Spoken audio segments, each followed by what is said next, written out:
A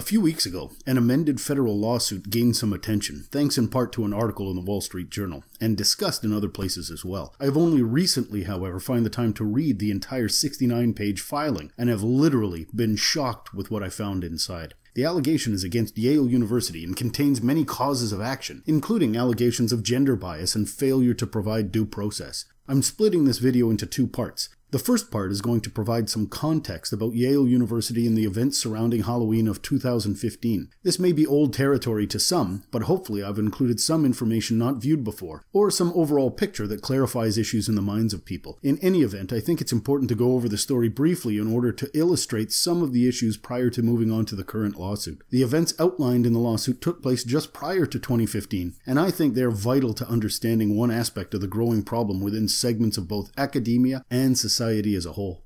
Yale University in the fall of 2015 became widely criticized for events surrounding Halloween costumes. Information is readily available on this, but I'll provide a short overview for reference purposes here, as I think it's relevant to understanding the culture that exists on campus, at the levels of student and staff. This isn't to infer that all students and all staff feel and act in exactly the same way, but I use this as an example of the mindset of some, and hope to show how difficult it is to contend with. Just before Halloween, some members of the Intercultural Affairs Committee sent out a mass email to all students warning about costumes that may include cultural appropriation, and asked students to avoid poor decisions, including costumes that may include feathered headdresses, turbans, wearing war paint or modifying skin tone, or wearing blackface or redface, and noted increasing representations of Asians and Latinos. It called on students to avoid those circumstances that threaten our sense of community or disrespects, alienates, or ridicules segments of our population based on race, nationality, religious belief, or gender expression. Disrespects, alienates, or ridicules segments of the population based on gender expression? Think about that one for a second. Essentially, gender expression is fashion. It also warned against costumes that may impact religious beliefs, Native American, Indigenous people, socioeconomic strata, Asians, Hispanic, Latino, women, Muslims, etc. Erica Christakis, a lecturer at Yale and associate head of Silman College, sent a reply expressing her concern. She stated that she didn't want to trivialize genuine concerns, but wondered about the consequences of an institutional exercise of implied control over college students. She said that free speech and the ability to tolerate offense are the hallmarks of a free and open society, and that she thought there might be something missing in the discourse about the exercise of free speech, including how students dress themselves on campus. Clearly, she was supporting the students and demonstrating confidence in their own judgment. This was not the first time for her to support freedom of speech while arguing against treating university students like babies. In 2012 at Harvard University, a flyer was circulated that was a mock invitation to join a non-existent finals club called the Pigeon. Finals clubs are Harvard's unrecognized fraternity substitutes, and they're often criticized for being sexist, elitist, anti-Semitic, exclusive, etc. The flyer parodied this and attempted to point out this issue to students and school administrators. Harvard administrators and many students, however, focused solely on the language in the flyer and missed the point entirely. Both Erica Christakis and her husband, Nicholas,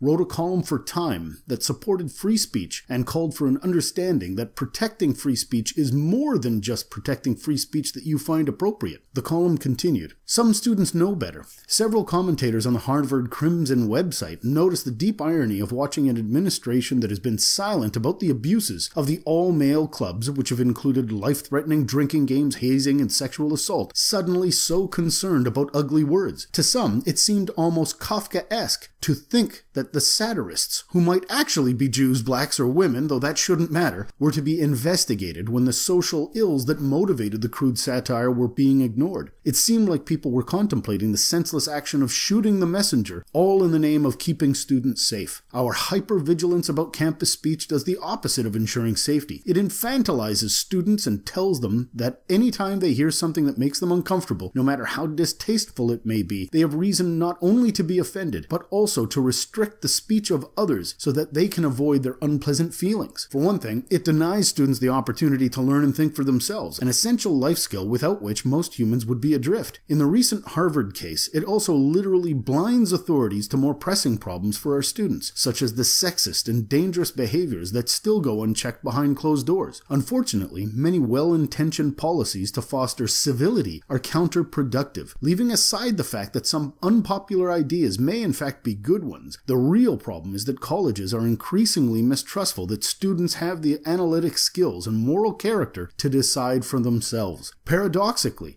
this mistrust is the opposite of educational because it strips students of their own agency in vetting ideas in the public sphere. Even worse, we get bogged down in concerns about safeguarding people's feelings. We can lose sight of much more important values that protect all of us. First among them, the right to think and speak freely. If our brightest and most capable young adults can't be trusted to think for themselves, who can? And if our greatest American universities won't protect words, who will? Now, given their history of supporting the minority position while speaking out in support of free speech and pointing out the concern of infantilizing university students, you'd think that there would be an understanding shown by the students, or, at the least, the opening of respectful dialogue. Nope.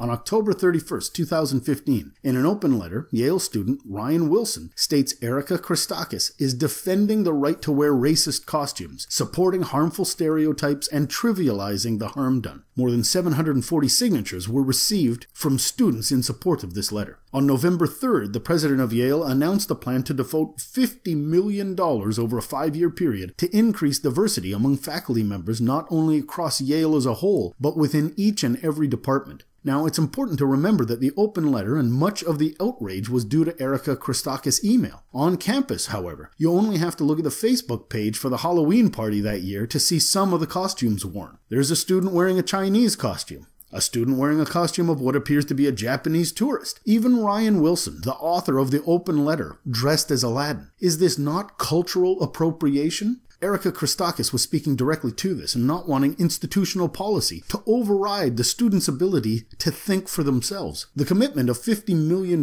did not satisfy the students, and 2 days later, some began writing messages on the sidewalk outside of Silliman College. Erica's husband, Nicholas, who was the head of Silliman College, went out to speak with them, and soon a crowd gathered. The videos from this confrontation went viral. I was going to tell you about the events we were planning, but she had her hand raised. And yeah. Sorry, what's my name first? See, now this is the thing. So I have 500 students. No. But here's the thing: was that wait a second. Not everyone yell. I was in your class my freshman year and attended all of your office hours. You were my sophomore year advisor. I am currently the Silliman Activities Council co-president. I live here. I eat in the dining hall for all 3 meals, and you should know my name. I have 500 names to learn, and if you'd like to see this as a personal offense, my difficulty in learning names, you can. I do see as a... Okay, but I have a point, because... But Michaela, you have to understand, it has nothing to do with your race, my difficulty in learning your name. Well, that's how it seemed, because that I know, but can you see, for example, can you play music? Yes. Okay, I cannot play music. So when people try to talk to me about musical things, I don't understand. How is this relevant? I am making an idea. I'm expressing that one of my limitations as a person, which I always had, was I wasn't very good with memorizing names, and it's got nothing to do with race, Michaela. I think this conversation in its intensity will really seal it. And I hope in my prior interactions with you, I've never treated with you with any disrespect. And you haven't. I was just about to say, in this class, because it's not a home, it is no longer a safe space for me.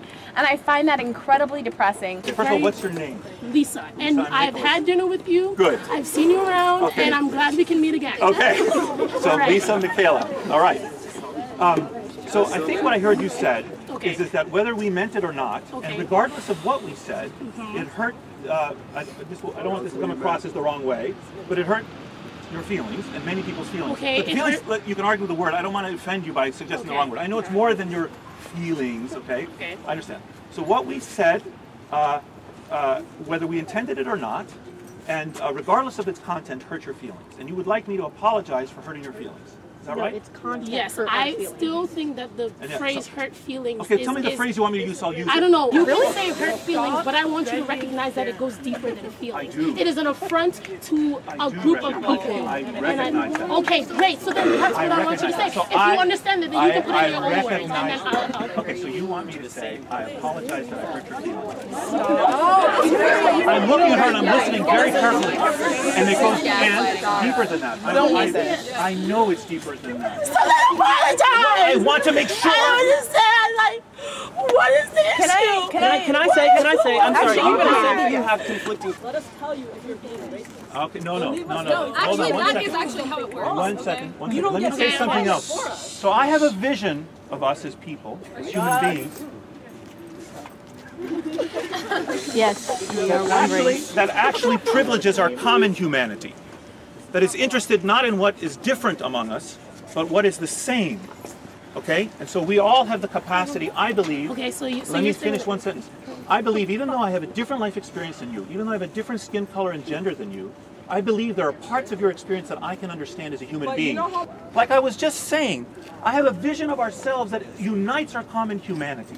Okay? So I believe even though I'm not like you in the sense of my superficial appearance, that I can sit down and talk to you and understand your predicament. That I can listen to you.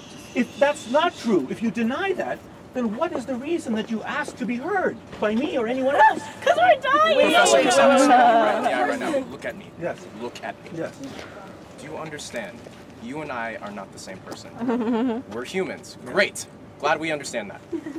But your experiences will never connect to mine. Empathy is not necessary for you to understand that you're wrong. Okay? Even if you don't feel what I feel ever, even if nobody's ever been racist to you, because they can't be racist to you, that doesn't mean that you can just act like you're not being racist. Some students need to hear from you that you're sorry.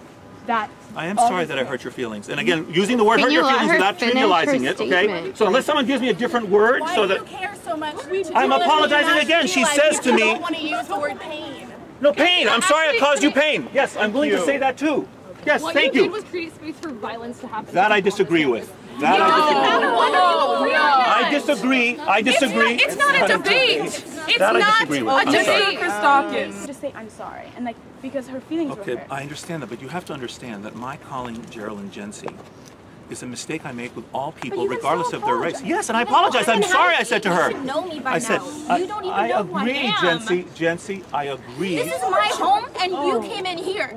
You adapt to me. Do you understand that? Yes. You take care of me, and you haven't been doing that. You expect us to stand here and listen to your experience of becoming a master, and you can't even listen to anyone telling you that you have caused them pain. You expect us to listen? How am I not listening to you? Are you just interrupting? Lisa left because she was bawling because you couldn't say sorry. Imani is standing here in front of you. Do you even I've know who she apologized is? for causing pain. I was looking for the right words. You have created space for violence. I disagree with that.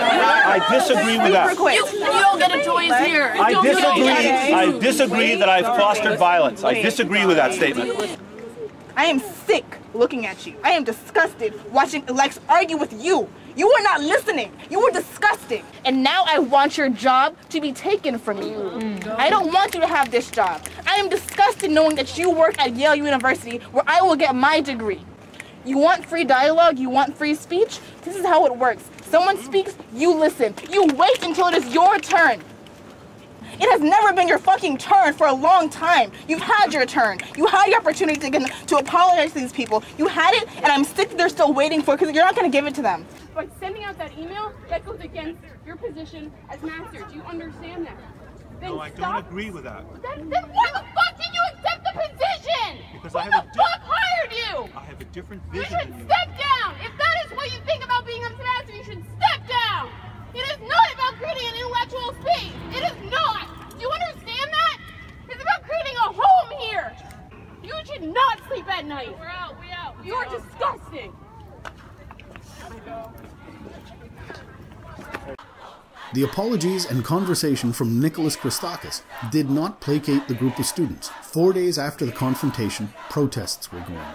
These protests culminated with a midnight march to the president of Yale's home, where a list of demands were presented. The president was given 5 days to respond. The demands included an ethnic studies distributional requirement for all Yale undergraduates, the promotion of the ethnicity, race, and migration program to departmental status, the promotion of Native American studies, Latino studies, Asian American studies, and African studies to program status under this new department, the hiring of mental health care professionals for each of the 4 cultural centers, $8 million in additional funding for the 4 cultural centers, the termination of both Nicholas and Erica Christakis, the development of racial competence and respect training and accountability systems for all Yale affiliates, the inclusion of a question about the racial climate for teacher evaluations, a bias reporting system on racial discrimination, the allocation of resources to support the physical well-being of international first-generation low-income and undocumented students, including food, healthcare, and consultants. On October 18th, the president responded.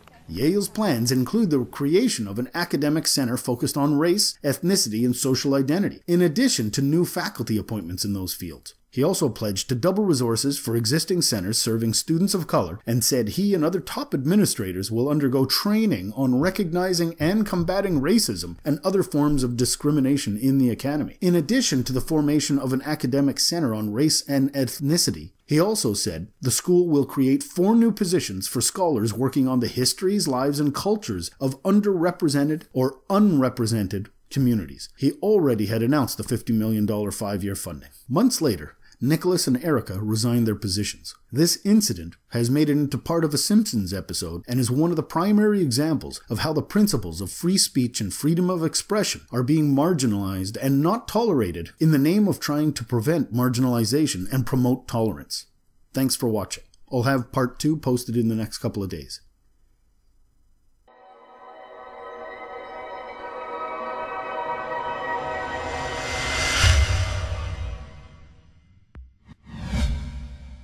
Thanks for watching. Remember to subscribe. If you liked the video, be sure to leave a comment and hit that like button. If you didn't like it, please explain why.